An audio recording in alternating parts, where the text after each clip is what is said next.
हमारी कूटनीति इस तरह विफल हो चुकी है कि जिस पाकिस्तान को हमने दरकिनार कर दिया था, और यह बहुत बड़ा हमारी फॉरेन पॉलिसी का 2014 के पहले अचीवमेंट था कि हमने पाकिस्तान को अलग थलग कर आतंकी मुल्क की तरह ट्रीट करना शुरू कर दिया था, और दुनिया भी पाकिस्तान को उसी नजर से देखती थी। हमारी सेना के शूरवीरों ने, हमारी सेना के शौर्य और पराक्रम ने पाकिस्तान को धूल चटा दी, लेकिन एकदम से सीज फायर करके ट्रंप के सामने सरेंडर कर मोदी जी की विफल नीति ने आज पाकिस्तान को हीरो बना दिया, और वो दुनिया भर में धड़ल्ले से घूम रहा है। असलियत यह है कि आप आईएमएफ के $3 बिलियन से ज्यादा की एड को ना रुकवा पाए और ना एक भी मुल्क को अपने साथ इसके विरोध में खड़ा कर पाए। 1 जून को मोदी जी एडीबी के प्रमुख से मिलते हैं, 3 जून को एडीबी $800 मिलियन पाकिस्तान को दे देता है। हम बड़ी बड़ी बातें हाँकते हैं वर्ल्ड बैंक के सामने, हम वर्ल्ड बैंक का ब्यौरा दिखाते हैं। वर्ल्ड बैंक पाकिस्तान को $40 बिलियन वहां पर निवेश करने जा रहा है, हम कुछ नहीं कर पा रहे हैं। पाकिस्तान संयुक्त राष्ट्र की उस समिति का उपाध्यक्ष बना है जो काउंटर टेररिज्म पर है। आतंकवाद के विरोध में जो समिति बनी है उसमें आतंकी मुल्क पाकिस्तान उपाध्यक्ष बना है, और हम कुछ नहीं कर पा रहे हैं। बिल्ली अब दूध की रखवाली करने जा रही है, लेकिन हम चुप हैं, हम कुछ नहीं कर पा रहे हैं। पाकिस्तान के बिलावल भुट्टो, उनको शादी ब्याह में नाचने के बाद फुर्सत मिली है तो वो अमेरिका जाकर संयुक्त राष्ट्र में खड़े होकर 45 मिनट तक भारत के खिलाफ जहर उगल रहे हैं। उनके लिए लाल कालीन बिछा रहा है अमेरिका।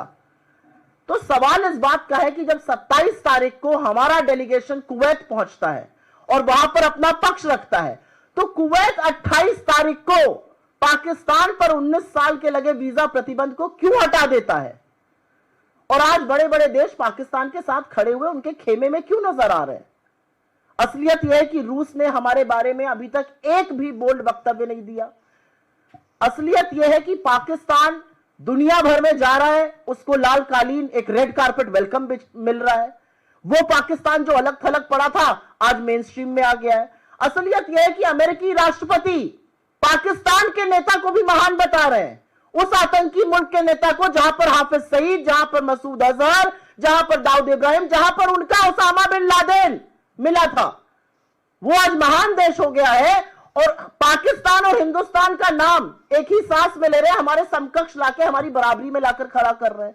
हम उस पर कोई प्रतिकार नहीं कर पा रहे हैं। हमारा सबसे बड़ा फॉरेन पॉलिसी का ये क्लेम था 2014 के पहले कि हमने हाइफनेट कर दिया था, हिंदुस्तान और पाकिस्तान का नाम कोई एक साथ ले ही नहीं सकता था। आज वो डिहाइफनेशन हो चुका है। अमेरिका टर्की से $300 मिलियन की डील कर रहा है, वो टर्की जो पाकिस्तान को हमारे खिलाफ असलहे दे रहा था। हम कुछ नहीं कर पा रहे, हमारी विदेश नीति बिल्कुल चुप बैठी है। हमारा सदाबहार मित्र ऑल वेदर एलाय रूस हमारे बारे में तो कोई ठोस वक्तव्य नहीं दे रहा है, न पाकिस्तान की निंदा कर रहा है, बल्कि पाकिस्तान से $2.5 बिलियन की एक डील करके उनके पावर प्लांट्स को रेजरेक्ट करने जा रहा है। और चीन के बारे में तो क्या ही कहा जाए, वो तो पाकिस्तान का ऐसा हम प्याला हम निवाला हुआ पड़ा। और इसके बारे में चेतावनी सबसे पहले नेता विपक्ष राहुल गांधी जी ने सालों पहले देश के सदन में दी थी कि पाकिस्तान और चीन को एक साथ आने से किसी भी कीमत पर रोकना है, यह घातक होगा। हमारी विदेश नीति का एक और कीर्तिमान है जिसका मैंने जिक्र किया था अभी थोड़ी देर पहले। कनाडा जैसा देश हमें G7 का इनवाइट नहीं भेजता है। असलियत यह है कि हम अपने आप को वर्ल्ड की 4th लार्जेस्ट इकोनॉमी कह रहे हैं, हम अपने आप को फास्टेस्ट ग्रोइंग इकोनॉमी कह रहे हैं। यह अलग बात है कि सरकार के खुद के आर्थिक सलाहकार इस पर सवाल उठा रहे हैं, लेकिन कनाडा जैसा देश हमें G7 की इनवाइट नहीं भेजता है। वही कनाडा जहां पर मुझे याद है 2010 में राष्ट्रपति बराक ओबामा ने डॉक्टर मनमोहन सिंह के लिए G20 समिट में कहा था, When the Prime Minister of India, Dr. Manmohan Singh speaks, the world listens. जब मनमोहन सिंह बोलते हैं तो दुनिया उनकी बात सुनती है। यह बात कनाडा के सॉइल पर कही गई थी, और आज वो कनाडा की हिमाकत है कि हमें G7 का न्योता आमंत्रण नहीं भेज रहा है।